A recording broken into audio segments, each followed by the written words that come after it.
poor girl in a wheelchair made a wish at the fountain. I wish I could walk again. A young billionaire heard everything and does something unbelievable.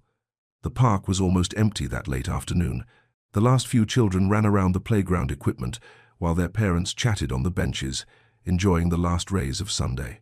The gentle wind swayed the leaves on the trees, creating shadows that danced on the stone ground. Adrien walked slowly, his hands in the pockets of his grey suit. He was in no hurry. In fact, he had nowhere to go, just another day like all the others. Another aimless walk after hours, locked in the office. At 42, he had everything money could buy, but he always felt like something was missing. That's when he saw the girl.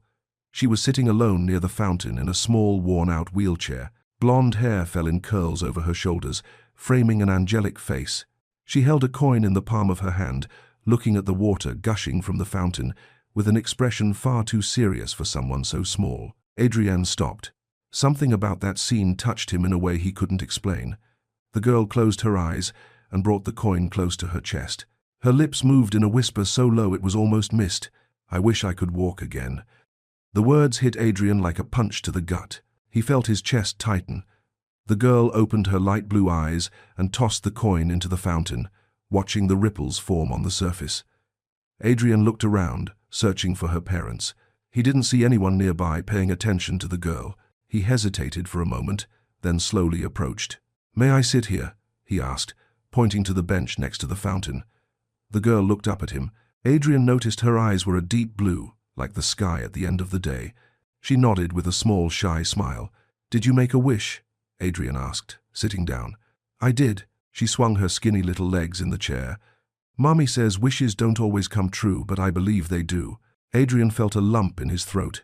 Her voice was sweet, full of hope, so different from the resignation he saw in the mirror every day.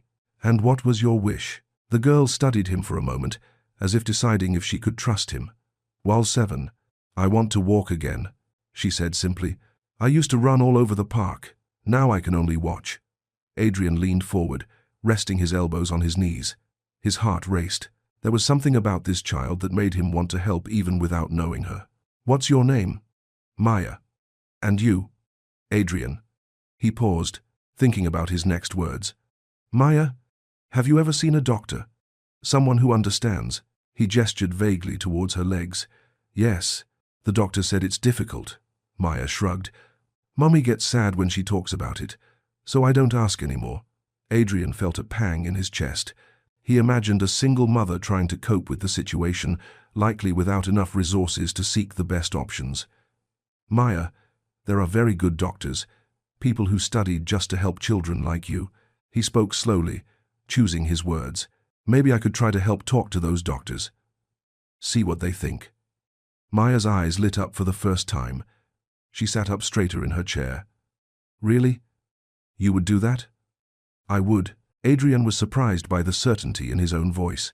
He had no idea what he was committing to, but something inside him knew it was right. Maya looked at him with a mature expression, as if weighing his words. "You need to talk to my mom," she said with the seriousness of someone much older. "She's the one who decides these things." Before Adrien could answer, he heard hurried footsteps approaching.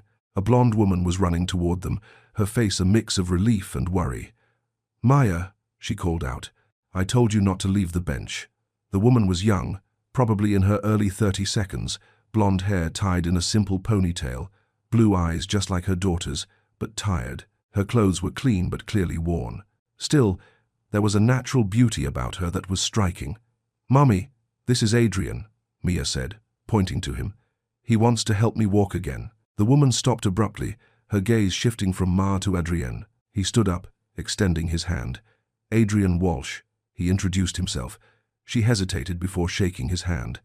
Adrien noticed it was rough from someone who worked hard. "Rachel Turner," she said, her voice cautious.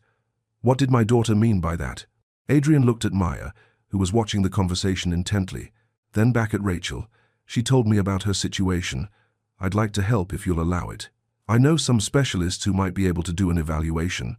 Rachel crossed her arms, her body tensing. Adrien realized she had put up an invisible barrier between them. "We don't need charity," she said, her chin held high.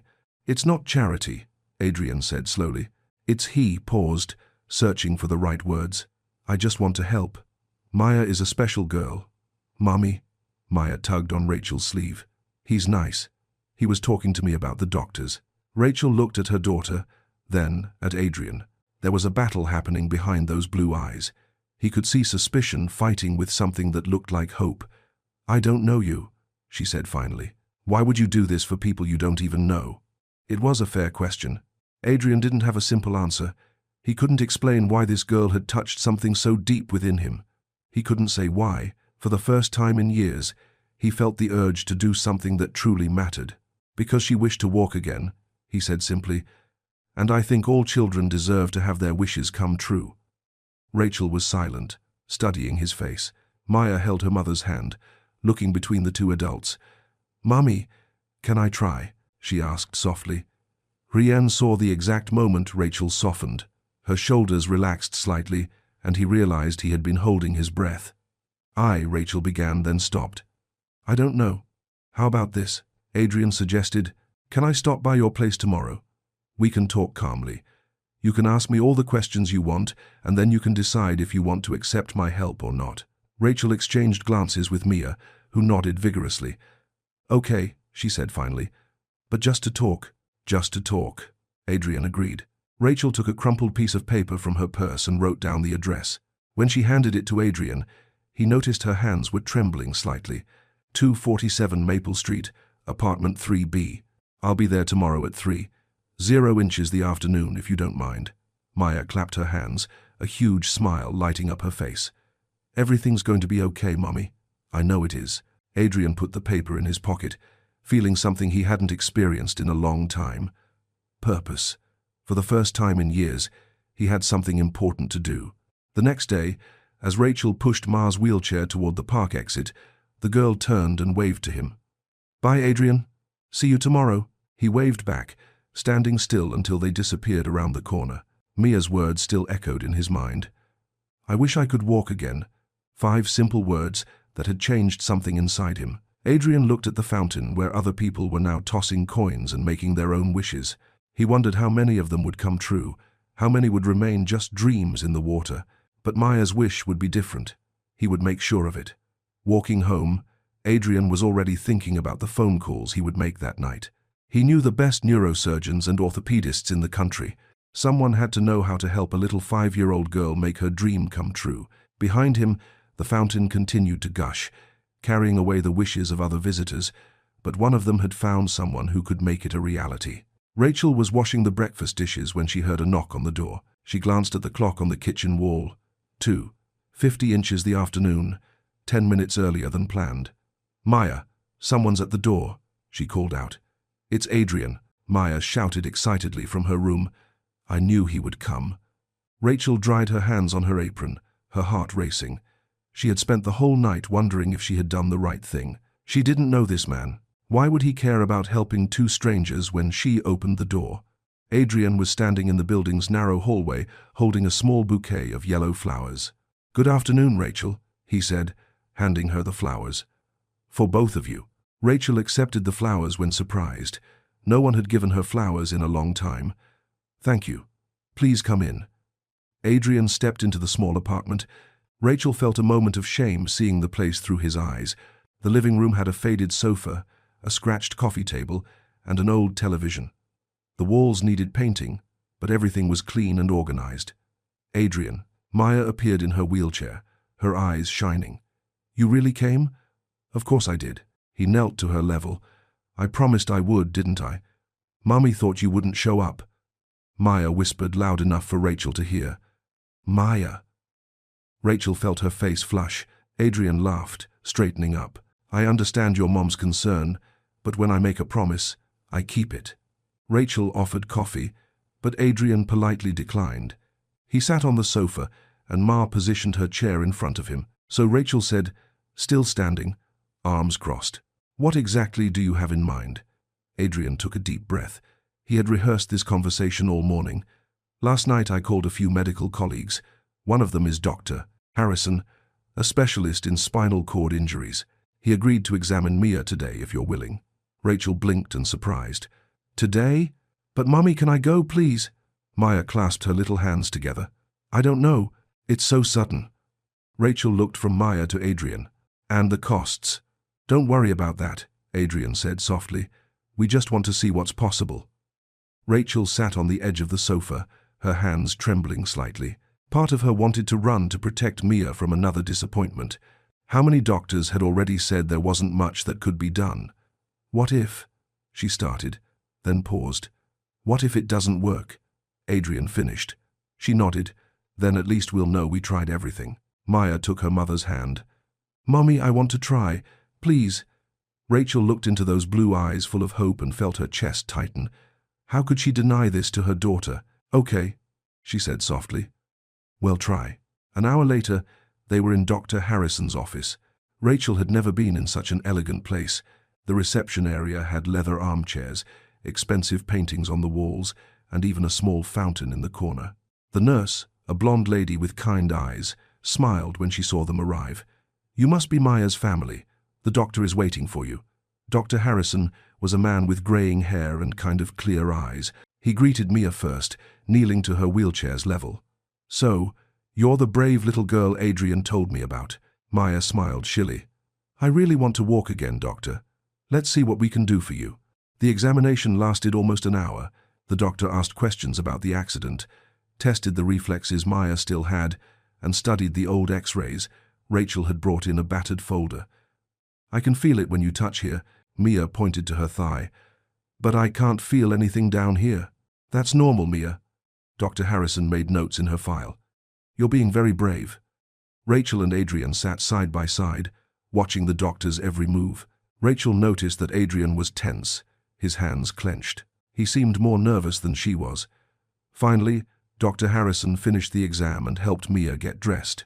He sat behind his desk, looking at the three of them. I'll be direct with you, he said, taking off his glasses. The injury is serious, but it's not complete. That means there are still nerves functioning. Rachel held her breath. There is a real chance for Maya to regain the ability to walk, but it would be a long treatment, at least a year, and quite painful.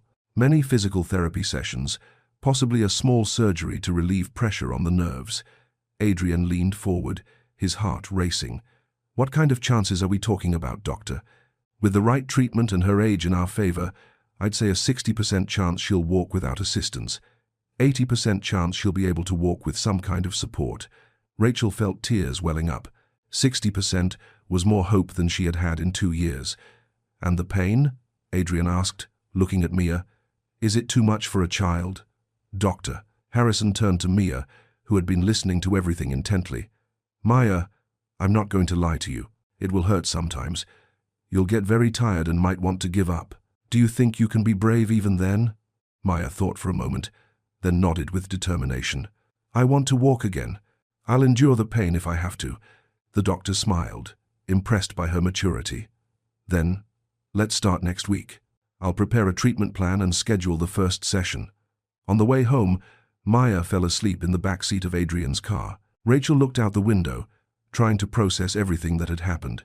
A day ago, it was just her and Maya without hope. Now, why are you doing this? She asked softly without looking at Adrien. Adrien kept his eyes on the road, driving slowly so as not to wake Ma. I can't really explain it. When I heard her wish yesterday, he paused, searching for the words. I felt like I had to help. And what if it doesn't work? Rachel's voice trembled. What if she suffers for nothing? Adrien parked in front of their building and turned to Rachel. He saw tears in her blue eyes. Then at least she'll know she tried. And you'll know you did everything you could for your daughter. Rachel stared at him for a moment. There was sincerity in his face, a kindness she hadn't expected to find. Without thinking, she reached out and took his hand. Adrien felt a shiver run up his arm as he felt her small, calloused fingers. Thank you, she said, her voice choked with emotion. I don't know how I'll ever thank you for this. Adrien looked at their joined hands. He felt something stir in his chest, an emotion he hadn't felt in years. Purpose. Connection. You don't have to thank me, he said softly. Seeing Maya walk will be thanks enough. But as he spoke, Adrien felt a fear growing inside him. What if the treatment didn't work? What if he had given this family too much hope? What if he disappointed the little girl who had touched his heart? He took a card from his pocket and handed it to Rachel. "The first session is Thursday at 2. This is my personal number. If you need anything at all, call me." Rachel took the card, her fingers brushing against his for an extra instant. "Adrien," she began but didn't know how to continue. "It's going to work out," he said, more to convince himself than her. "It has to." He helped Mia wake up and get out of the car. The girl was still sleepy, but she smiled when she saw where they were. "Are we home already?" "Yes, sweetie." Rachel kissed her daughter's forehead. "And on Thursday, we're going to start the treatment." Maya clapped her hands, her eyes shining again. "It's all going to be okay, right, Mummy?" "Yes, my love." As he watched the two of them enter the building, Adrien felt the weight of the responsibility he had taken on. He had promised to help a little girl achieve her biggest dream. Now all he could do was hope he hadn't promised too much. The physical therapy clinic was on the other side of the city, in a modern building with huge windows and white walls. Rachel arrived 15 minutes early, pushing Mia's wheelchair up the entrance ramp. Adrien was already waiting in the reception area. "How are you to me?" he asked, getting up from his chair. "Anxious," Rachel admitted. "Maya barely slept last night." Mia looked around with curiosity. The waiting room had colorful toys in a corner, comfortable chairs, and smelled of cleaning products mixed with something that smelled like rubber. Maya Turner, a blonde woman with short hair and light blue eyes, appeared at the door. She was wearing athletic clothes and had a warm smile. "I'm Sandra, your physical therapist." Maya waved shilly. "Hello, and you must be the parents. Come on in. Let's see our room." Rachel was about to correct her to say that Adrien wasn't Mia's father, but something made her keep quiet. The lie seemed simpler at that moment. The therapy room was large, with mats on the floor, parallel bars, exercise balls, and various pieces of equipment. Maya didn't recognize. There were mirrors on one entire wall and soft music playing in the background. "So Maya?" Sandra knelt to her level. "Ready to get started?" Maya nodded, but Rachel noticed her little hands were trembling slightly. "Is it going to hurt?" she asked softly. "A little bit sometimes." Sandra was honest. "But we'll go slow, and you let me know if it's too uncomfortable." "Okay." The first part was easy. Sandra helped Maya lie down on a padded table and started with gentle stretches. She lifted the girl's legs, bent her knees, and moved her ankles. "Can you feel this, Maya? Just a little bit up here." Maya pointed to her thighs. "Down here, I don't feel anything." Rachel sat in a chair on the side, watching every movement. Adrien stood a little way off, not quite sure where to position himself. He wanted to help, but he didn't know how. "Now, we're going to try some strengthening exercises," Sandra explained. "I'm going to help your legs move, even if you can't feel everything. It's to train the muscles and the nerves." She placed her hands under Mia's knees and began to make movements as if she were pedaling a bicycle. At first, Maya smiled, finding it funny. But after a few minutes, her face started to turn red with effort. "Is it tiring?" Sandra asked. "A little," Maya panted. "But I can keep going." The hardest part came when Sandra brought out a machine with small electrodes. "This will send small electrical shocks to your muscles. It's not dangerous, but it might be uncomfortable." Mia looked at Rachel, who came closer and held her hand. "You can do this, sweetie. Mummy's here." Sandra attached the electrodes to Mia's legs and turned on the machine. The girl jumped when she felt the first stimulations. "Is it too bad?" Rachel asked, worried. "It's weird." Maya made a face like someone is pinching me from the inside. They continued for another 15 minutes. Maya tried to keep a brave smile, but tears started to stream down her face. She didn't complain, just let the tears fall silently. Adrien felt his chest tighten watching this. He approached the table. "Maya, you're being so brave," he said softly. "I don't want to give up." She sniffled. "But I can't feel it right.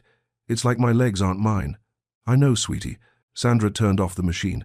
"That's normal. Slowly, your spinal cord will learn to communicate with your legs again." "Is it really going to work?" Maya asked, wiping her eyes. "With a warrior like you, I'm sure it will." Rachel felt a lump in her throat. Seeing her daughter, so small, going through this was painful, but at the same time, she felt proud of her courage. Adrien remained quiet throughout the exercise, just observing. He was learning that supporting didn't mean interfering. Mia needed space to face this her own way. When the session was over, Mia was exhausted. Sandra helped her sit in her wheelchair. "Maya, I want to tell you something. The therapist knelt to her level. In 15 years of doing this work, I have rarely seen a child as determined as you.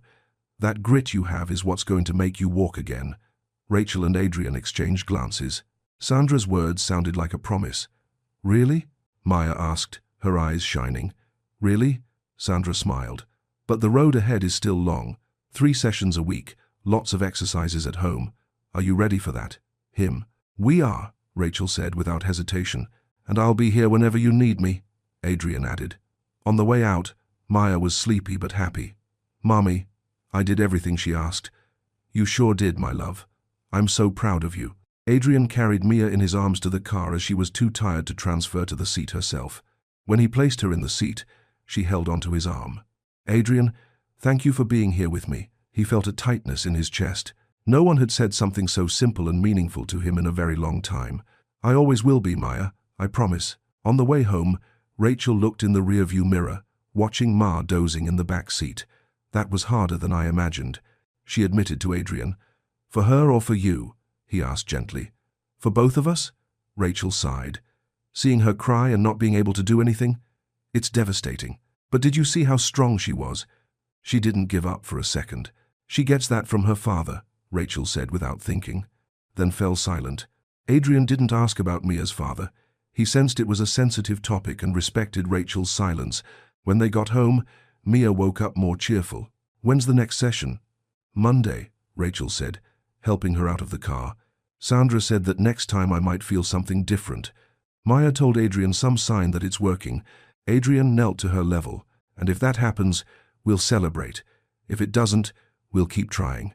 Deal. Deal. Maya smiled, holding out her little hand to seal the agreement. As he watched Rachel push Mia into the building, Adrien felt a mix of hope and worry. The first session had been a test of endurance for all of them, but Maya had passed, and that gave him the courage to believe they could face whatever came next. The next session would bring new challenges. Perhaps it would also bring the first sign that the miracle was starting to happen. Adrien got into his car, determined to be there to witness either scenario. It was Maya's 4th session, 2 weeks after the first. The routine was already settling in. Adrien would pick them both up. They would go to the clinic together, watch every exercise gar, and come home in the late afternoon. Maya was in the therapy room with Sandra, working on the table. The electrodes were attached to her legs, and she grimaced with each electrical stimulation, but she no longer complained. She was getting stronger, more used to the discomfort. Rachel and Adrien watched from the glass window in the hallway. The clinic had this set up so parents could watch without interfering with the therapist's work. She's doing so well, Rachel murmured, her arms crossed. Adrien nodded, but noticed something different in her tone today. Since they arrived, Rachel had seemed more tense, more distant. Are you okay? He asked softly. Rachel didn't answer right away. She continued watching Maya through the glass. The girl was trying to move her toes while Sandra held her ankles. Some days are harder, she said finally. The session? No. Rachel shook her head, seeing her fight so hard to achieve something that she used to do naturally. Adrien watched her closely. There were tears forming in Rachel's blue eyes. Do you want to talk about it? Rachel looked at him, then down the empty hallway. Other parents were in different rooms, each fighting their own battles. Sometimes I wonder, she began, then paused. Wonder what? Rachel took a deep breath as if preparing to dive into deep waters. How different everything would be if I hadn't let go of her hand. Adrien frowned, not understanding. We were playing on the sidewalk, Rachel continued, her voice growing quieter. It was a Saturday morning, right after breakfast. Maya had a new doll I had bought for her. She was so happy, jumping from side to side. She paused, the words seeming to get stuck in her throat. You don't have to. Adrien started. I do, Rachel interrupted him. It's been 2 years since I've talked about this with anyone.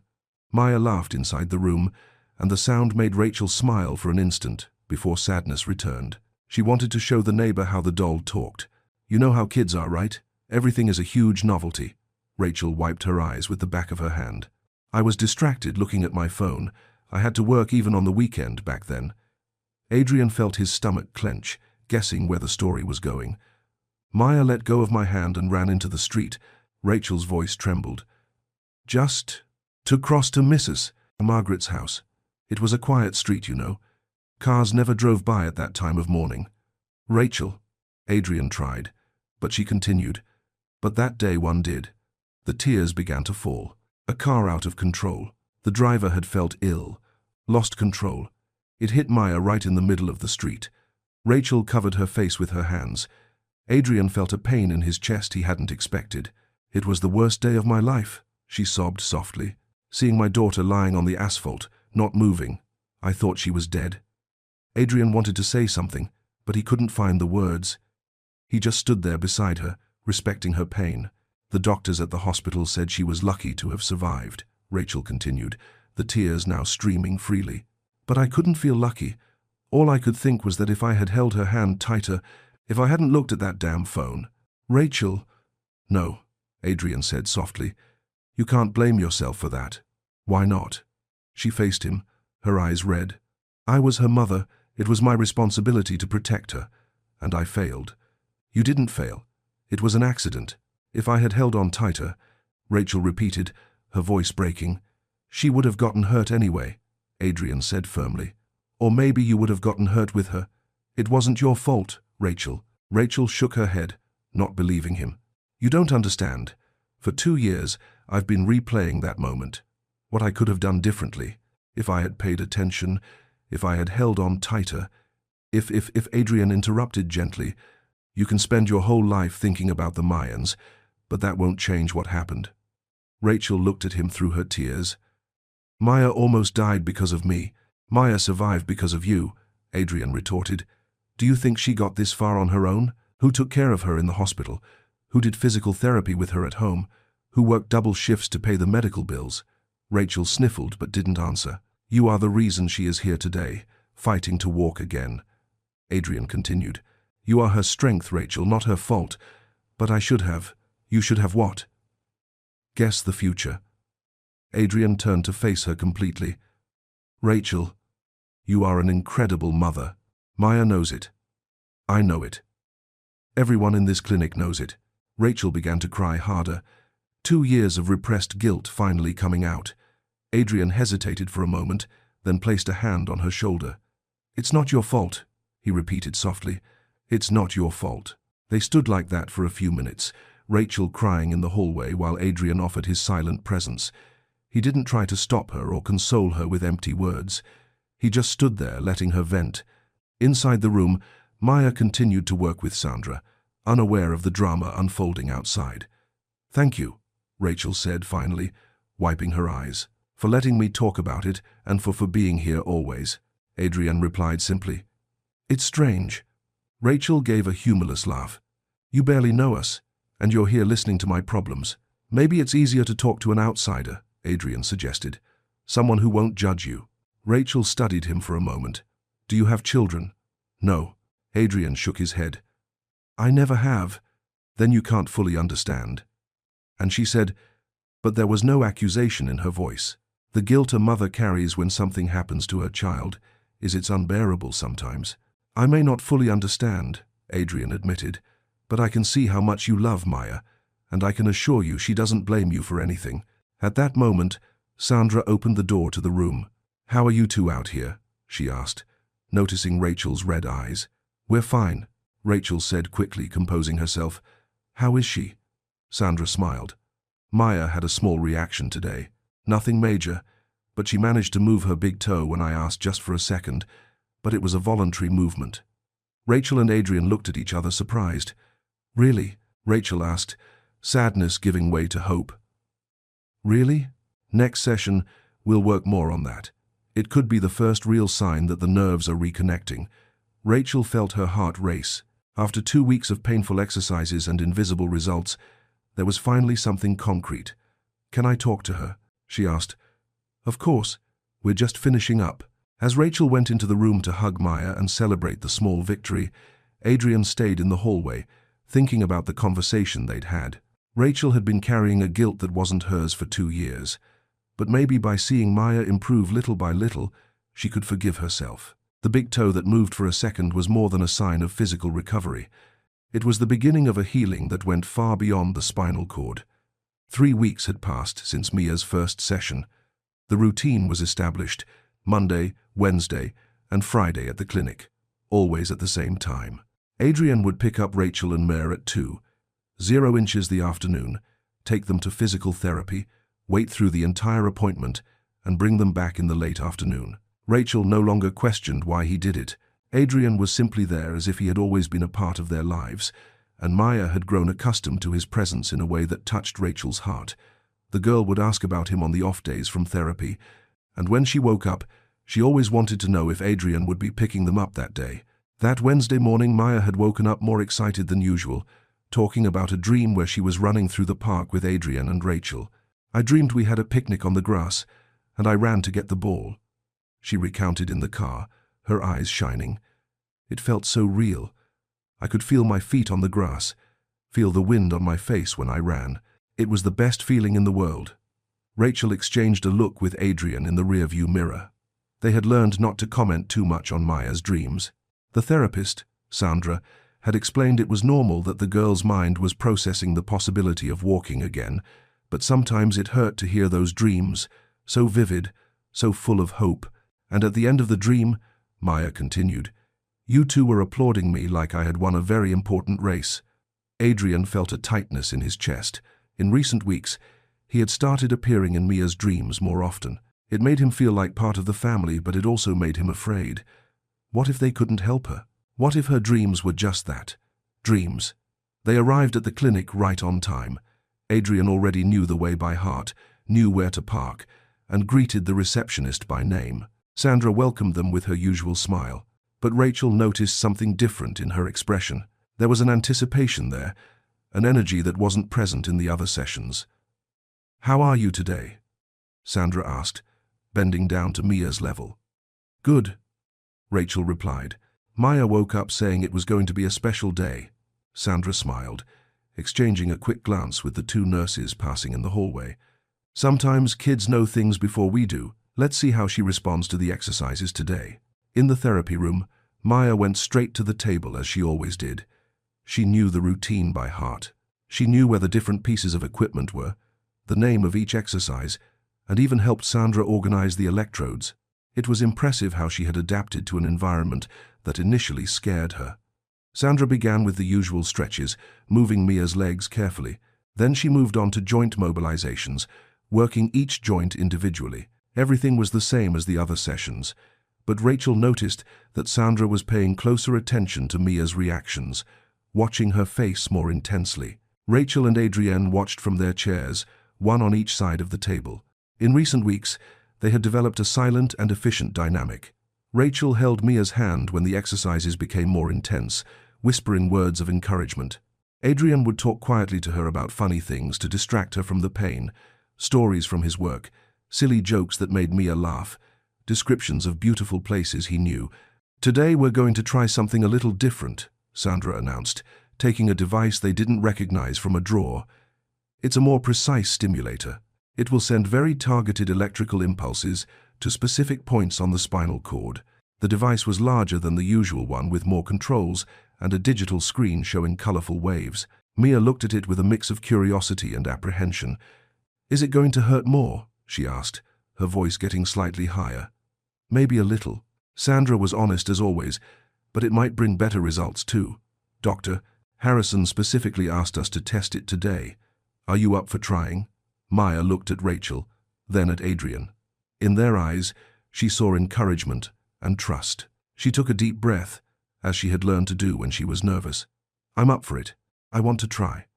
Sandra began to place new electrodes on Mia's legs in slightly different positions than in previous sessions. She explained that she was targeting regions of the spinal cord that might just be dormant, not damaged. The hope, she said, was to awaken these areas with more precise stimuli. "These points," she explained, showing where she was placing each electrode, correspond to the nerves that control sensation and movement in your legs. It's like we're ringing their doorbell trying to get them to answer. Maya laughed at the comparison. "Do nerves have doors?" "In a way, yes." Sandra smiled, finishing with the last electrode. "And today, we're going to knock on that door a little harder. I'm going to start very slowly." Sandra turned on the machine, which emitted a soft hum. "Let me know if you feel anything different." The first impulses made Mia's face tense up, but she didn't complain. She was used to the discomfort of the stimulations. Sandra gradually increased the intensity, observing the girl's reactions and noting everything on a chart. "How is it?" she asked after a few minutes. "Weird," Maya replied, looking at her legs as if they were foreign objects. "But it doesn't hurt much. It's more like someone is poking me from the inside." Sandra nodded, making more notes. She adjusted some controls on the machine, changing the frequency of the impulses. The waves on the digital screen changed color, becoming faster. Maya remained lying down, looking at the ceiling, trying to be brave as always. Rachel held her little hand, whispering words of encouragement.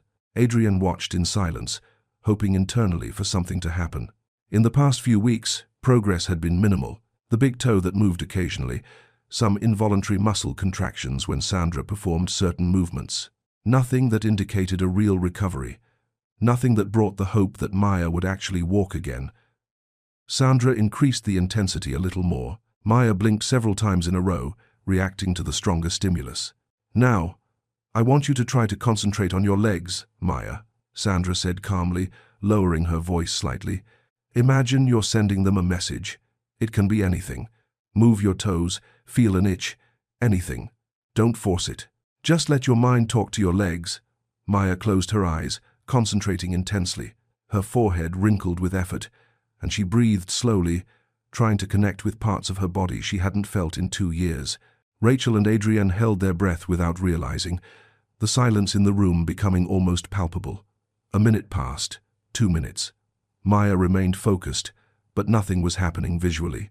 Sandra kept the machine on, carefully, watching the numbers on the screen and the subtle reactions on the girl's face. "It's not working," Maya said, discouraged, opening her eyes. "I can't feel anything different. It's like my legs aren't even there."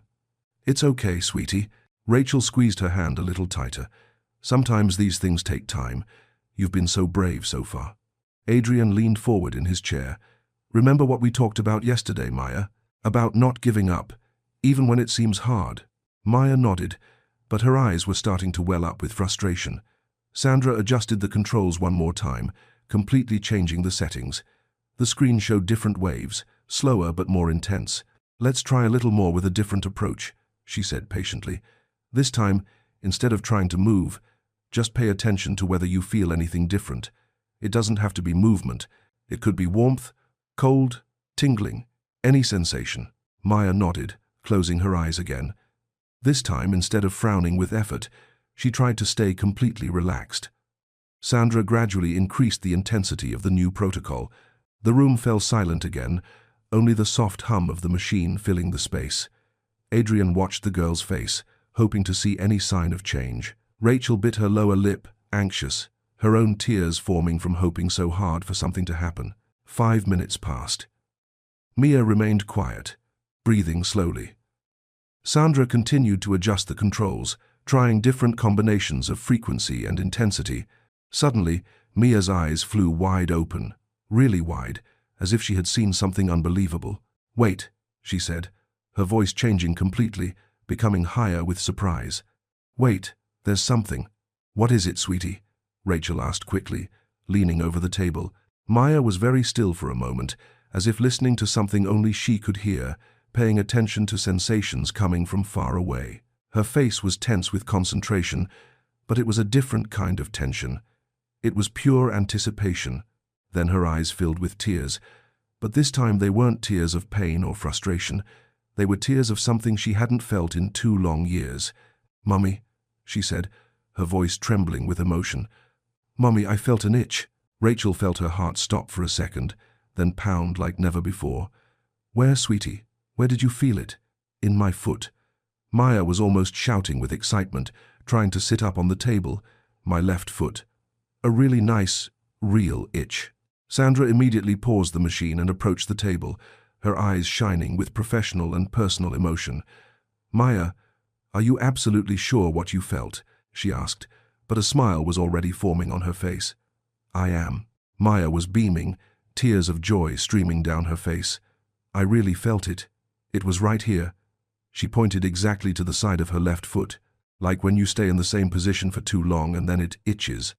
Her good itch, one that makes you want to scratch. Rachel began to cry uncontrollably, her hands shaking with emotion.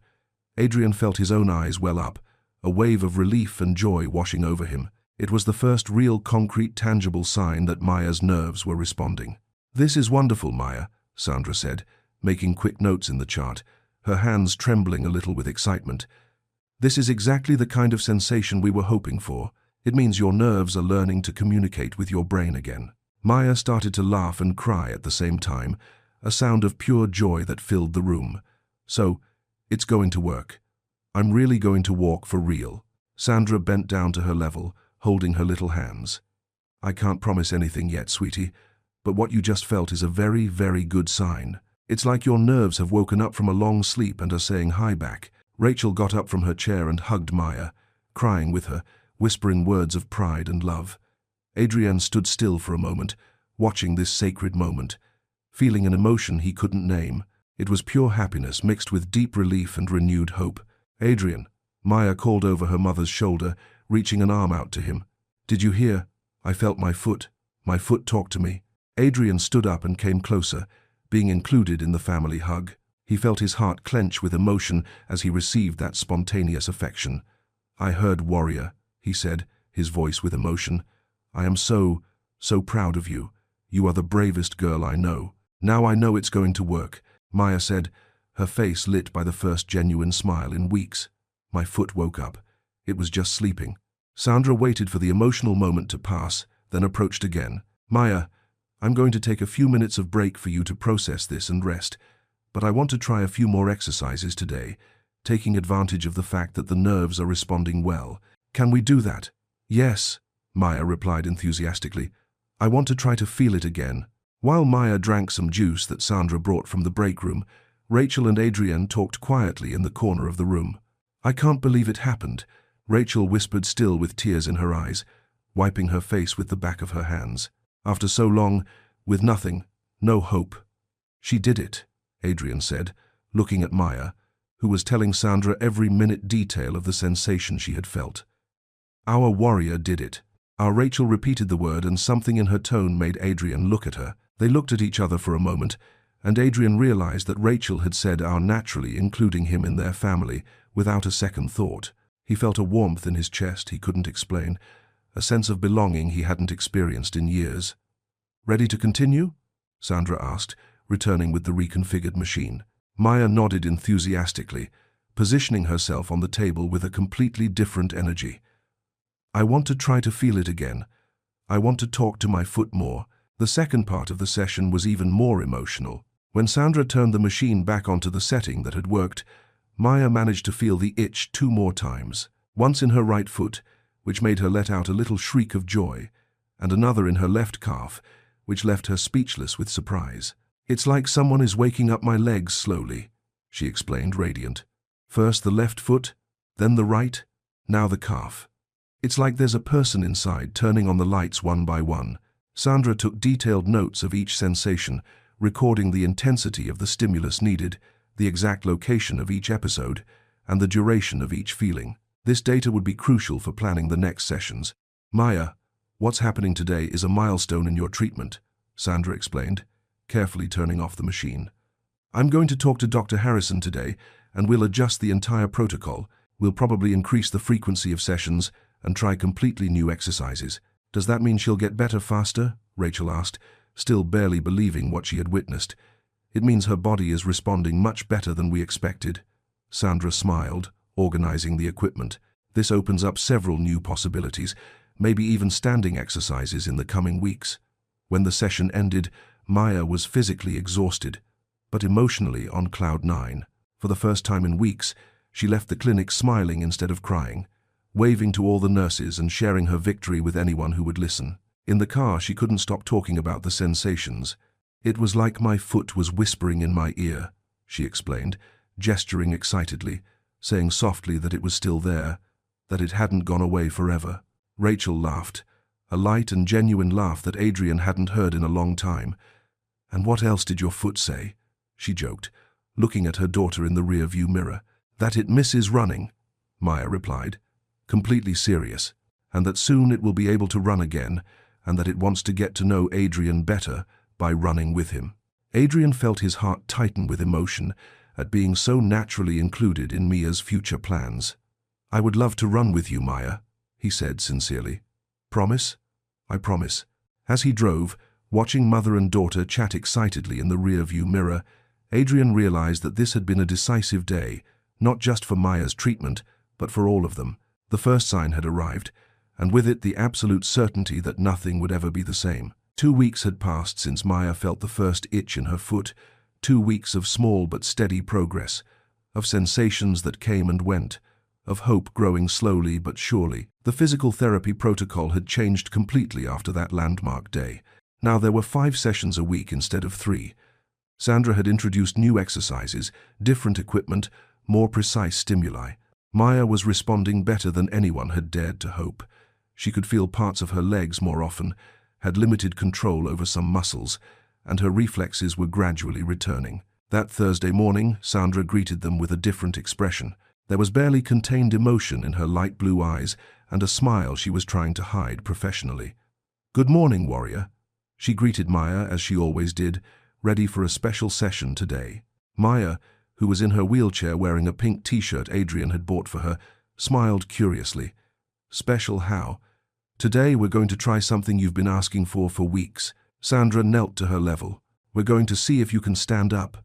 The silence that followed was total. Rachel felt her heart stop for a moment. Adrien leaned forward in his chair in the waiting room. Maya's eyes went wide, barely believing what she had heard. "Really?" she asked, her voice an emotional whisper. "Really? Dr. Harrison reviewed all your progress and authorized the test," Sandra explained. "It will be very slow with a lot of support, but he thinks you're ready." Maya started clapping, her eyes filling with tears of joy. "I'm going to stand up, Mummy. I'm going to stand up." Rachel knelt and hugged her daughter, feeling her own tears coming. Adrien watched the scene, his chest tight with emotion. Over the past 2 months, he had learned to share every victory and every disappointment with this little family. "Let's take it slow," Sandra said gently. "First, we need to do the usual warm-up. Then, we'll move to the parallel bars." The session began as always, but there was a different energy in the room. Maya did the stretching exercises with more enthusiasm. Sandra worked with surgical precision, and Rachel and Adrien watched every movement with heightened attention. After 40 minutes of preparation, Sandra announced, "Now it's time." She took Maya to an area of the room they had never used before. There were the parallel bars, 2 padded metal bars parallel to each other at the height of an adult's chest. Maya looked at them as if they were the most important object in the world. "How does it work?" she asked, her voice trembling slightly with anxiety. "You're going to hold on to the bars with your hands," Sandra explained, positioning the wheelchair between the bars. "I'll hold you by the waist, and you'll try to use your legs to stand up. You don't have to support your own weight. Just try to activate the muscles." Maya nodded, determined. Rachel and Adrien positioned themselves where they could see everything, but without getting in the way. "Ready?" Sandra asked. Maya took a deep breath and gripped the bars with both hands. Sandra fastened a safety belt around the girl's waist and positioned herself behind her. "Now slowly try to press your feet into the floor and imagine you're standing up." Sandra instructed, "I'll help you, but I want you to try to feel your legs working." Maya closed her eyes for a moment, concentrating. Then, with a determination that impressed everyone in the room, she began to push. At first, nothing happened. Maya clung to the bars, her face red with effort, but her legs didn't respond. Sandra held her firmly, waiting patiently. "Easy does it, warrior," Adrien said softly from the side. "No rush." Maya tried again. This time Rachel could see her legs trembling slightly, as if they were trying to remember how to work. Sandra began to help her stand up slowly, supporting almost all of her weight. And then it happened. Maya straightened up, her legs shaking, but supporting part of her own weight. She was standing, truly standing, even with a lot of support. "Mummy," she cried, tears streaming down her face. "Mummy, I'm doing it." Rachel couldn't contain herself. She started to cry openly, bringing her hands to her face. Adrien felt his eyes well up, a deep emotion taking over him. He discreetly wiped his eyes with the back of his hand, trying to maintain his composure. "You're standing, Maya," Sandra said, emotional as well. "You did it." Maya stood for almost 10 seconds, her legs trembling but holding. When Sandra helped her sit back down in the chair, she was radiant. I did it. I really did it, she repeated, unable to stop smiling. Can I try again? She asked immediately. Of course you can, Sandra laughed. But let's rest for a few minutes first. While Maya drank some water and rested, one of the nurses approached Sandra. Can we take a picture of this moment? She asked quietly for her file. And well, it's a historic milestone here at the clinic. Sandra looked at Rachel and Adrien. What do you think? A picture to mark this moment. Rachel nodded, still too emotional to speak. Adrien agreed as well. It would be an honor, he said. Maya will want to remember this day forever. On the second try, Maya managed to stand for almost 15 seconds. The nurse captured the exact moment, Maya on the parallel bars, her face lit up with joy, Sandra holding her carefully, Rachel and Adrien in the background with expressions of pure pride. This picture is going in our gallery of successes, the nurse said, showing the image to everyone, and I'm sure we'll have many more of Maya soon. After the third attempt, Sandra decided that was enough for one day. We don't want to push it too much, she explained, but the progress was incredible. Next week, we'll start working on short steps with assistance. On the way home, Maya couldn't stop talking about the experience. It was like my feet woke up for good, she said, gesturing excitedly. They were talking to me, saying they remembered how to stand. And what did it feel like? Adrien asked, driving slowly to prolong the conversation. It was like flying, but in reverse, Maya tried to explain, like I was a bird learning to land again. Rachel smiled, watching her daughter in the rearview mirror. I'm so proud of you, my love. And I'm proud of myself too, Maya declared, making the two adults laugh. A week later, the day came to try her first steps. Sandra had prepared a different room with specific equipment for functional training. The floor had thicker mats. There were support bars everywhere, and a suspension system that could help Mia if she lost her balance. Today the goal is simple. Sandra explained one step, just one. With all the support you need, Maya was visibly nervous. In the past few weeks, she had gained confidence standing, but taking a step seemed like a huge challenge. What if I fall? She asked, her voice small. I'll be here, Sandra assured her. And the mats are very thick, but we won't let you fall. Adrien approached and knelt in front of Mia's chair. Remember what we talked about being brave, he said softly. Maya nodded.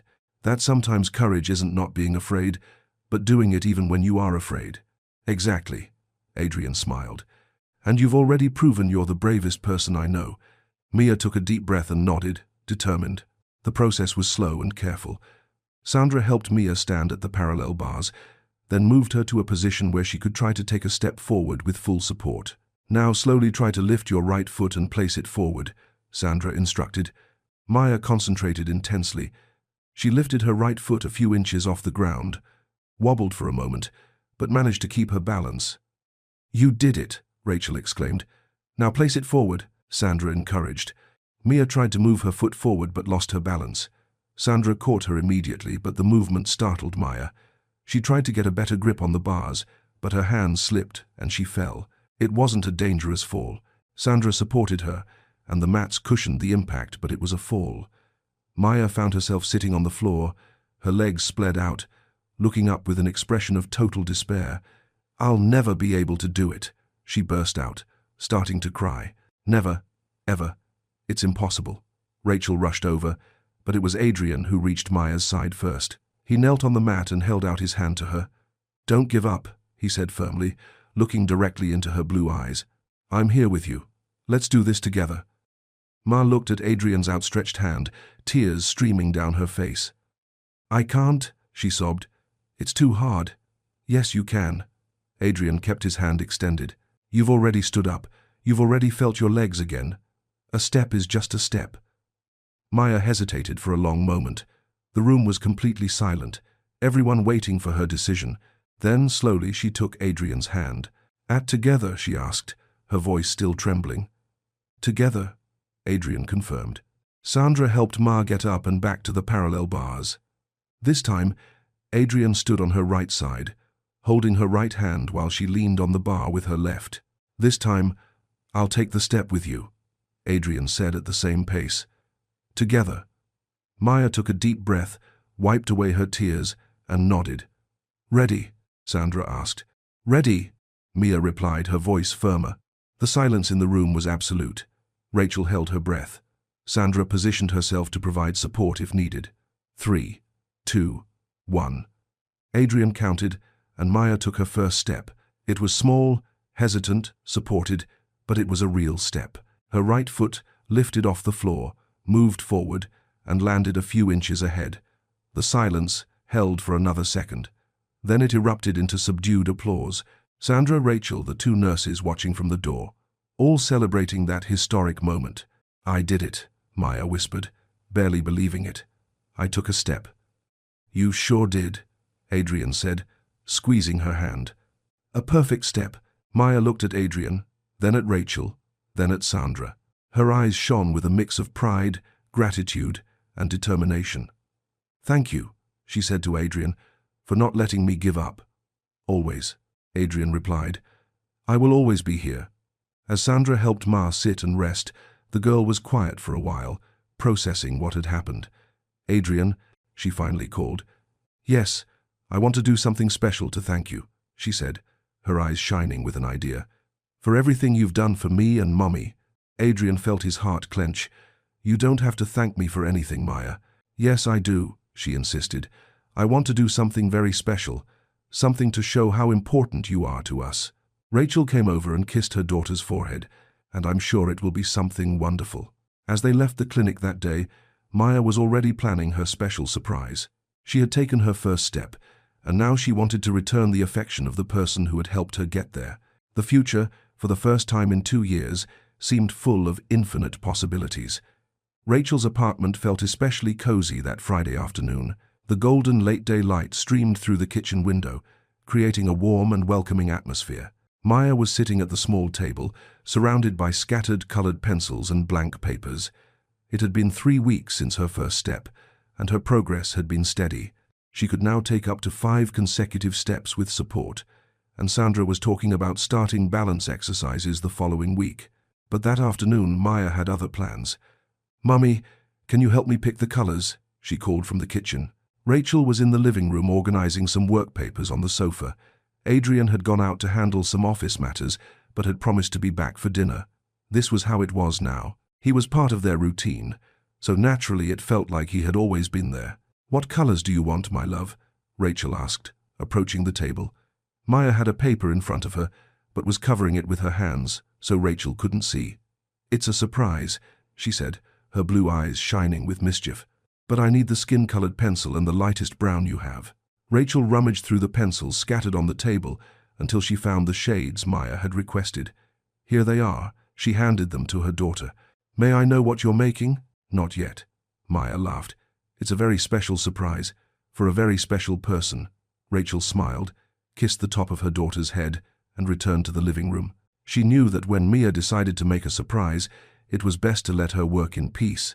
The girl took her artistic creations very seriously. Maya first picked up the skin-colored pencil and began to draw with her tongue sticking out in concentration. She made a small figure on the left side of the paper, a girl with wavy blonde hair wearing a simple dress. She drew the figure's legs with special care, making sure they were clearly visible and strong. "There, that's me," she murmured to herself, satisfied. Then she took the lightest brown pencil and began to draw another figure next to the first. This one was taller, with dark hair and a gentle smile. He was wearing a shirt and pants, and Maya paid special attention to the eyes, trying to make them look as kind as Adrien's. The most important part came now, the hands. Maya carefully drew 2 hands touching the little girl's hand, holding the big man's hand firmly. This was the part she considered most important in the whole drawing. "Perfect," she said quietly, observing her work. She then took the red pencil and drew small hearts floating around the 2 figures. Not too many, just enough to show love without cluttering the drawing. Lastly, at the top of the paper, in neat but still childish letters, she slowly wrote, "My best friend." When she finished, Mia held the paper in front of her face and examined it critically. The figures weren't perfect. The man's head was a bit out of proportion, and the girl's feet were too big, but it was made with so much care that it radiated love from every stroke. "Mommy," she called, "I'm done." Rachel returned to the kitchen and stopped when she saw the drawing. She felt her chest tighten with emotion as she immediately recognized the two figures. "Maya," she said, her voice choked. "It's beautiful, sweetie." "It's me and Adrien," Maya explained proudly. "Look, I drew us holding hands because he always holds my hand when I'm scared. And I wrote that he's my best friend because, well, because it's true." Rachel bent down to her daughter's level, her eyes misty. "He's going to be very moved by this." "You think so?" Maya asked, anxious. "I want him to know how I feel. I'm sure he will." Rachel kissed her daughter's cheek. "It's the most beautiful gift he could ever receive." Maya carefully folded the drawing and put it under a book to keep it flat until Adrien arrived. 2 hours later, when they heard the key in the lock, Mia nearly jumped out of her wheelchair with excitement. "He's here!" she shouted. "Mummy, he's here!" Adrien came in carrying a grocery bag and smiled at Mia's excitement. "Good evening, family," he said as he had grown accustomed to greeting them. "How was your day?" "Adrien," Mia called, gesturing for him to come closer. "I have something very important to give you." You do?" Adrien placed the bag on the counter and approached the table. "And what is it?" Maya took the drawing from under the book, her eyes shining with anticipation and nervousness. "I made this for you," she said, holding out the paper, "because you are very special to us." Adrien took the drawing and slowly unfolded it. When he saw what was there, he felt the world stopped for a second. Two figures holding hands, one small and blonde, the other tall with dark hair, and at the top, in childish but neat letters, "My best friend." He was silent for a long moment, just staring at the paper. Rachel watched his expression change. She saw the exact moment the emotion hit him. "Maya," he finally said, his voice. "It's you and me," Maya explained quickly, as if afraid he hadn't understood. "Holding hands because you always hold my hand when I need it. And you're my best friend because you showed up when I needed you most." Adrien felt his eyes fill with tears. He held the drawing very carefully, as if it were made of the most delicate material in the world. "It's the most beautiful gift I've ever received in my life," he said, and there was absolute truth in his voice. Maya smiled, relieved and happy. "You really like it. I love it more than anything." Adrien knelt to her level. "Thank you, Maya, from the bottom of my heart." And then, something unexpected happened. Maya, in a burst of pure emotion, stretched out her arms and hugged Adrien tightly. He returned the hug immediately, feeling his heart overflow with a happiness he didn't know existed. "You're my best friend, too," he whispered in her ear. Rachel watched the scene with tears in her eyes, realizing she was witnessing something much bigger than a simple gift. It was a moment of pure love, of true connection, of a family being formed. When they broke the hug, Adrien was still holding the drawing with extreme care. "I will keep this forever," he promised. "Forever and ever?" Maya asked. Maya asked. Maya, "Forever and ever." While Rachel prepared dinner and Mia organized her colored pencils, Adrien stayed in the living room, still looking at the drawing. For the first time in years, he felt truly part of something bigger than himself. Later that night, after Maya had gone to bed, Rachel and Adrien sat in the living room talking quietly. The light was low, creating an intimate and cozy atmosphere. The drawing was propped up on the coffee table where Adrien could look at it. "She loves you very much," Rachel said softly, noticing how Adrien couldn't stop looking at the drawing. "And I love her too," Adrien replied without hesitation. "You two have completely changed my life." Rachel settled more comfortably on the sofa, sensing that Adrien wanted to talk about something deeper. "How have we changed your life?" Adrien was quiet for a moment, as if organizing thoughts he had long kept guarded. "Before I met you, I was living on autopilot." He began looking at his own hands. "I'd wake up, work, come home, sleep, repeat it all the next day. I had money, I had success, but I didn't have a life." Rachel watched him attentively, realizing he rarely spoke about himself in that way. "Why was it like that?" Adrien sighed deeply. "I lost my parents very young. I was 17 when they died in a car accident," he said, his voice growing quieter. "From one moment to the next, I was alone in the world with a small inheritance and a lot of anger." Rachel's heart ached. "I'm so sorry, Adrien. I channeled all that anger into work and my studies," he continued. "It was easier than dealing with the pain. I studied business, started investing, built a company. In 10 years, I had more money than I knew what to do with. But you didn't have a family, Rachel completed softly. Exactly. Adrien looked at her. I got rich, but I forgot what it's like to have a family. I forgot what it's like to care about someone other than myself. I forgot how to love. And now, Adrien smiled, a genuine and warm smile. Now I remember. Maya taught me again what unconditional love is. You taught me what it is to care for someone, to share responsibilities, to be part of something bigger. Rachel felt tears forming in her eyes. Adrien, you're already part of our family, she said, looking directly into his eyes. You're not alone anymore. The words hit Adrien like a gentle punch to the chest. Family. He was part of a family again. You are part of mine, too, he said, his voice choked. In fact, you are my family now, the only one I have. Rachel moved closer on the sofa and in a spontaneous gesture took his hand, and we always will be. They sat like that for a few minutes in comfortable silence, as processing everything that had been said. Adrien looked alternately at Rachel and at Mia's drawing, hardly believing how his life had changed. You know what I'm going to do, he said, finally standing up. What? Adrien went to a bookshelf and took out a leather portfolio where he kept important documents. He opened it carefully and placed Mira's drawing inside right on the first page. I'm going to keep it here with the most important things in my life, he explained. Like a treasure. Rachel smiled, touched by the delicate gesture. She'll be so happy to know that, and I will look at this whenever I need to remember what really matters. Adrien closed the portfolio carefully. Family, love, people who care about each other. What future do you imagine for us? Rachel asked softly. Adrien returned to the sofa and sat closer to her. A future where Maya walks normally again, where you two never have to worry about money or anything else again, where we are a real family, and the treatment. Sandra said, we're entering the final stages of rehabilitation. Adrien replied, a few more weeks and Maya should be walking on her own. After that, it will just be strengthening and follow-ups.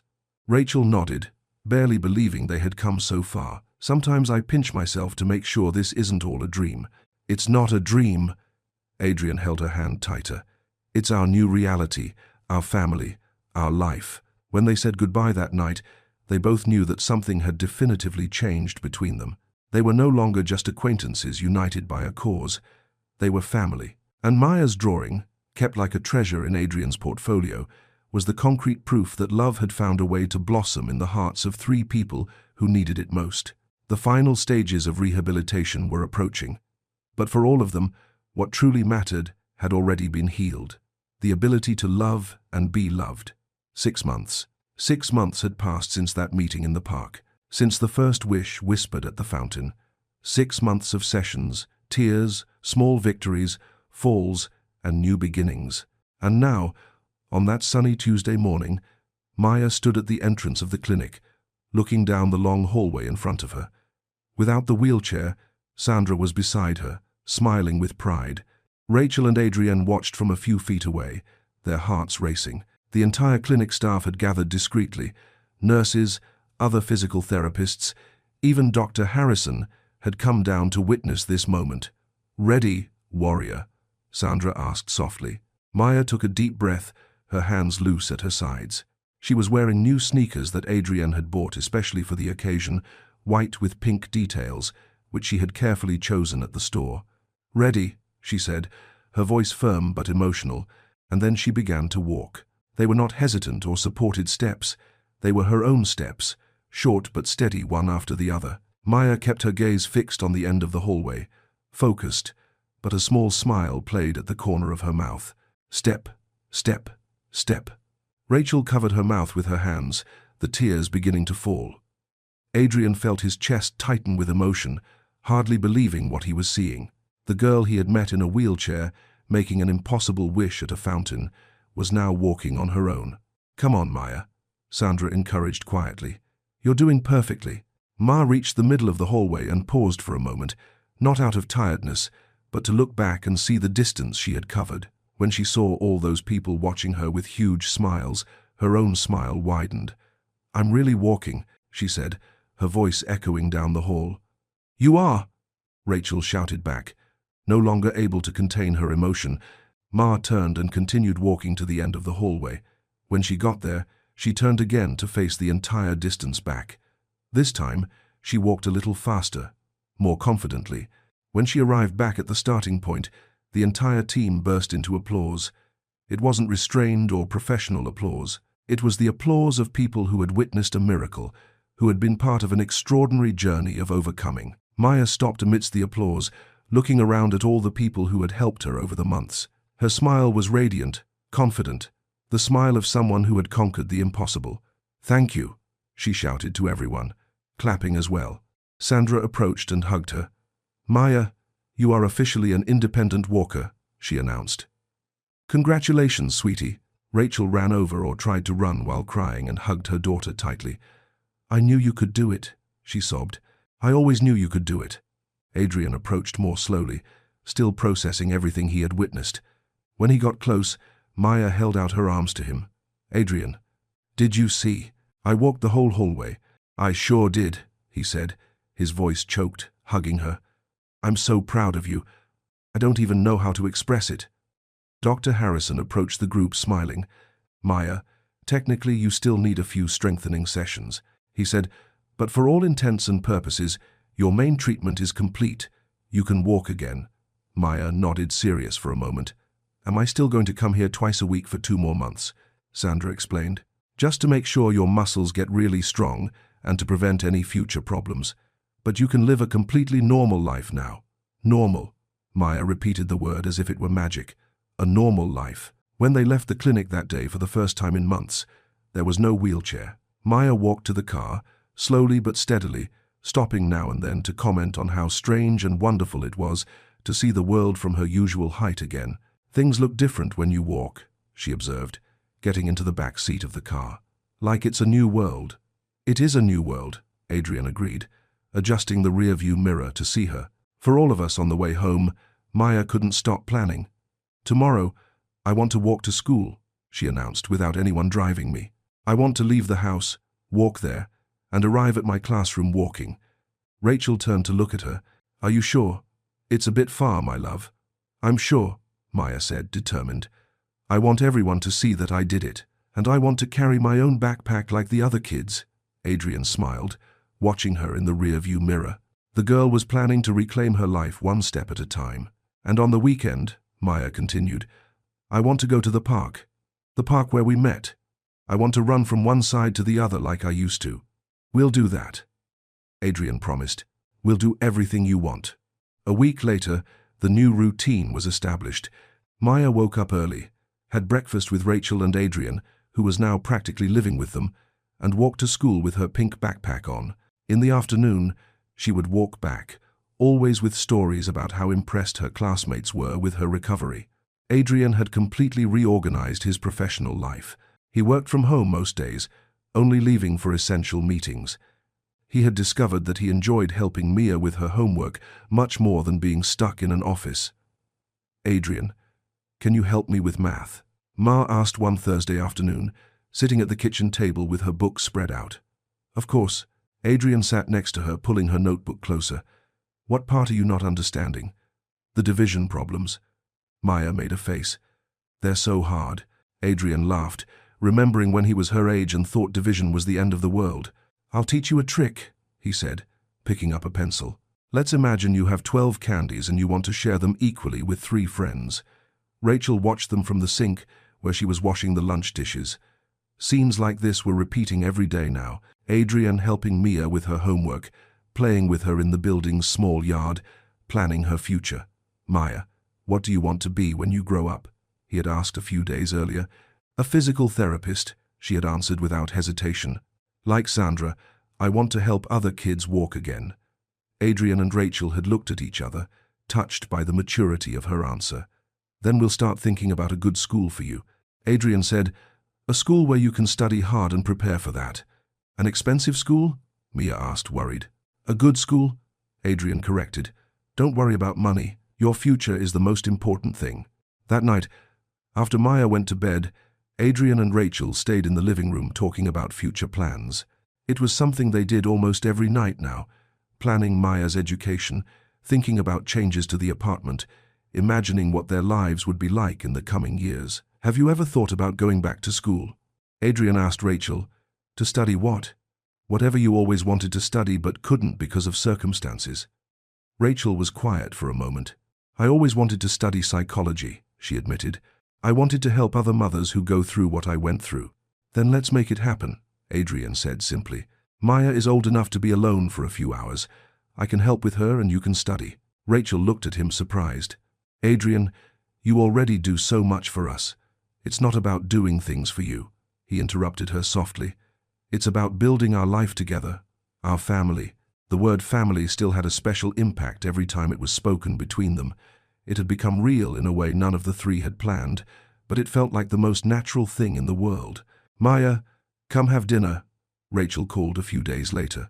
Maya came running from the living room where she was watching cartoons and sat at the table. Adrien was serving the pasta he had prepared. He had discovered he was a decent cook in recent weeks.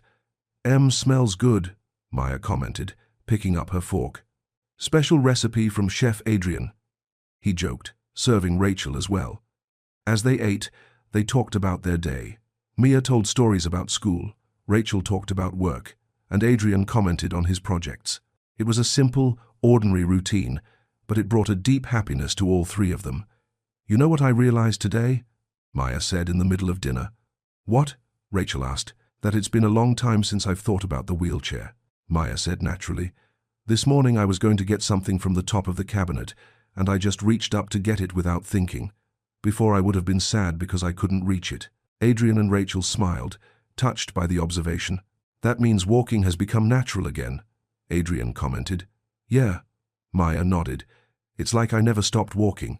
It was just a rest time for my legs." After dinner, while Maya brushed her teeth, Adrien helped Rachel with the dishes. It was another ritual they had developed. She washed, he dried, and they talked about everything and nothing. "Rachel," Adrien said, drying a plate, "there's something I want to talk to you both about." "What is it?" "I want to make this official," he said, turning to face her. "I want to adopt Maya legally, and I want us to be a real family." Rachel stopped scrubbing the glass in her hand, surprised.